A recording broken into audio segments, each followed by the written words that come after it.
नमस्कार। गूढ़ रहस्य ज्योतिष केंद्र में आपका हार्दिक स्वागत है प्रिय बंधुओं। आप सभी का धन्यवाद जिन्होंने कि मेरे इस चैनल को सब्सक्राइब किया, शेयर किया और इसमें बहुमूल्य अपने कीमती जो है वो कमेंट छोड़े।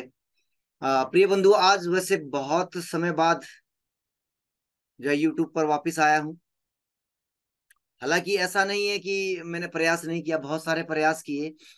जैसे कि अभी भारत और ऑस्ट्रेलिया का जो मैच था उसको भी मैंने यूट्यूब पर डालने का प्रयास किया, लेकिन नेट जो है बहुत ज्यादा स्लो हो रहा है यहाँ पर। तो इस वजह से वो वीडियो अपलोड ही नहीं हो पाई। हालांकि मैंने फेसबुक पर उसके बारे में वो पोस्ट शेयर किया था।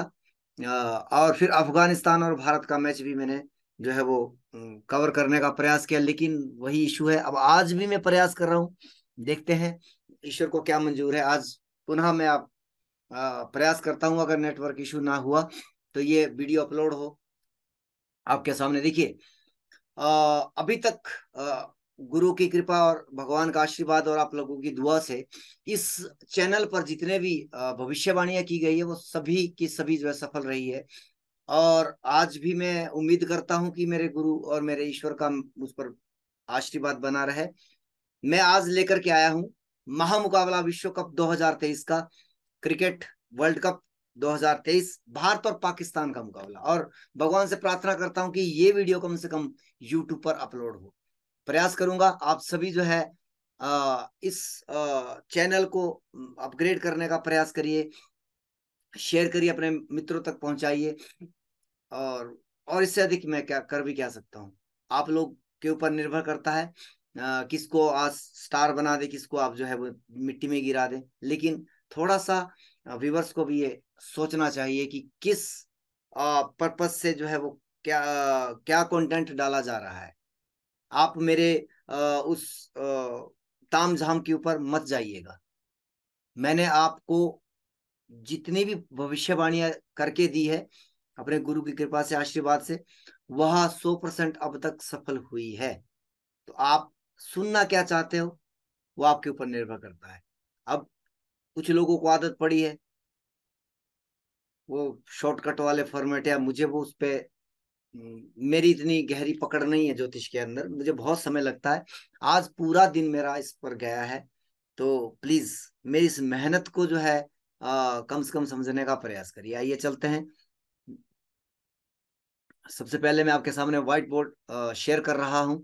भारत और पाकिस्तान का जो ये महामुकाबला है, इसका जो है मैंने प्रयास किया है आपके सामने प्रस्तुत करने का। क्या रहने वाला है 14 अक्टूबर 2023 को आपके सामने जो है भारत की कुंडली।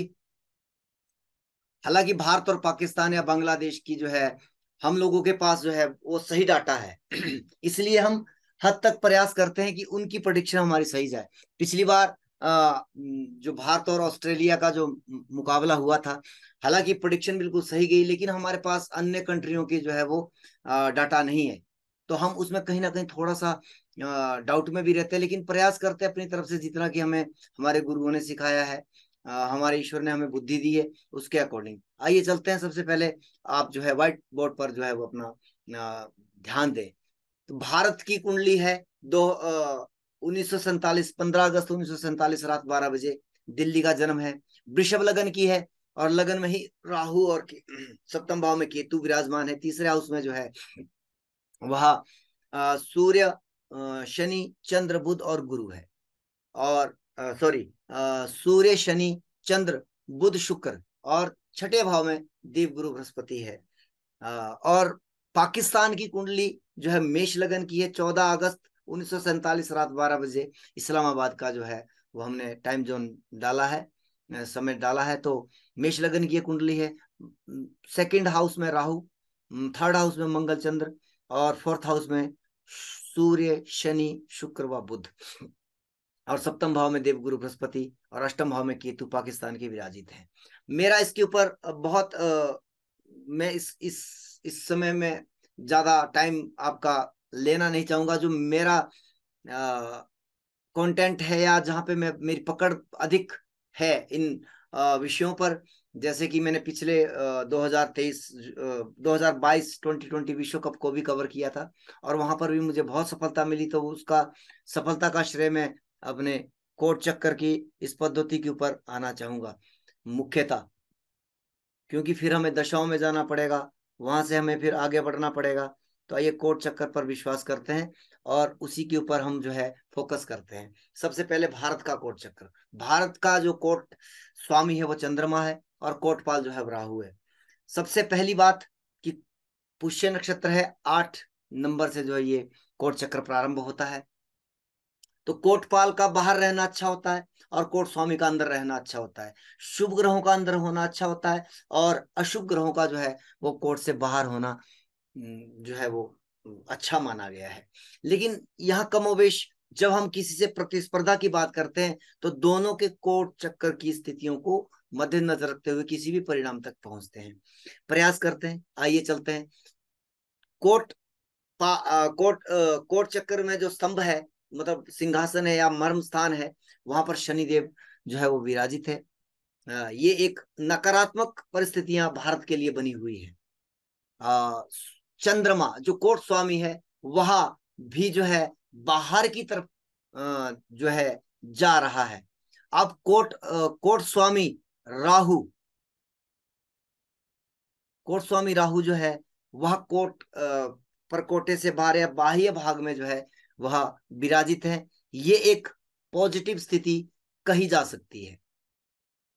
शुभ ग्रहों में अगर दृष्टि डालें तो गुरु वह अभी वक्री हुआ पड़ा है, वह भी पीछे की तरफ मूव कर रहा है। लेकिन सूर्य, केतु और मंगल और राहु जैसे प्लेनेट जो है बिल्कुल वो बाहरी भाग में, या आप कह सकते हैं जो जहाँ पे जो है सुरक्षा महल की बनती है उस जगह पर जो है वो विराजित है। तो वैसे तो बहुत मजबूत स्थिति में भारत का कोट कोट चक्र बना हुआ है, और शुक्र देव भी अंदर की तरफ प्रवेश कर रहे हैं।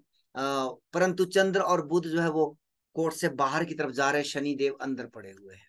तो कोट स्वामी हालांकि वैसे तो यह जो है स्तंभ से बाहर है, लेकिन परकोटे के आसपास भी एक अच्छी सिचुएशन हम कह सकते हैं, लेकिन ये बाहर की तरफ मूव कर रहा है। इसी की अपेक्षाकृत हम बात करते हैं पाकिस्तान की, जो कि पाकिस्तान में भी इस विश्व कप में बहुत अच्छी फॉर्म में है, भारत भी बहुत अच्छी फॉर्म में है। कांटे का मुकाबला हो रहा है, परंतु क्या ग्रह नक्षत्रों के अकॉर्डिंग पाकिस्तान भारत के सामने ठहर पा रहा है? तो आइए प्रवेश करते हैं पाकिस्तान के कोर्ट चक्कर में। तो पाकिस्तान का कोटपाल बनता है बुध, और कोर्ट स्वामी बनता है शुक्र। क्षमा कीजिएगा, कोर्ट स्वामी बनता है बुध और कोटपाल बनता है शुक्र। तो जैसे कि मैंने कहा था, हालांकि शुक्र वैसे तो शुभ ग्रह है, परंतु अब ये कोटपाल है, इसका बाहर रहना अत्यंत आवश्यक था। और दूसरी तरफ हालांकि देवगुरु बृहस्पति पाकिस्तान के जो है मरम स्थान पर है, स्तंभ में है, ये एक अच्छी स्थिति है। परंतु कोटपाल का अंदर रहना, और बुध उनका कोट स्वामी है, और चंद्रमा के साथ वह बिल्कुल बाहरी भाग में है। हालांकि वो अंदर की तरफ आ रहा है, लेकिन ये बिल्कुल बाहरी भाग में। उससे आगे जो है सूर्य और केतु और मंगल जो है वो कोट के अंदर जो है वो प्रवेश कर रहे हैं। केतु हालांकि बाहर की तरफ जा रहा है, लेकिन सूर्य और मंगल जो है कोट की तरफ अग्रसर है। तो कहीं ना कहीं स्थितियां बराबर की है, परंतु यहाँ पर उल्टा ये हो गया कि कोटपाल पाकिस्तान का अंदर है और कोट स्वामियों बिल्कुल बाहर है। तो ये बिल्कुल विपरीत हो गया। तो यहाँ पर मेरे दृष्टिकोण से, मेरे आकलन से भारत इस मैच को जीत रहा है। आप सभी को इसकी हार्दिक शुभकामनाएं। परंतु सरलता इसमें भी है कि भारत अगर यहाँ पर टॉस हारता है, क्योंकि अभी जो है वर्तमान में कुछ इस तरह की स्थितियां, देखिए देशकाल और परंपरा से, देशकाल परिस्थितियों से ही हमें ज्योतिष को आगे लेके चलना चाहिए। क्योंकि वर्तमान में जो टीम टॉस हार रही है और वो बाद में बल्लेबाजी कर रही है वह जीत रही है। तो प्रार्थना ये करेंगे कि भारत जो है वो कल टॉस हारे या जीत करके बाद में बल्लेबाजी करे। यह एक अच्छा निर्णय रहेगा। अगर बाद में पाकिस्तान ने बल्लेबाजी की तो यह स्थितियां कुछ अलग भी हो सकती है। तो धन्यवाद, इसे शेयर करें, और इसके कमेंट सेक्शन में भी आप अपना महत्वपूर्ण अपनी जो है राय प्रस्तुत कर सकते हैं। जय सिया राम।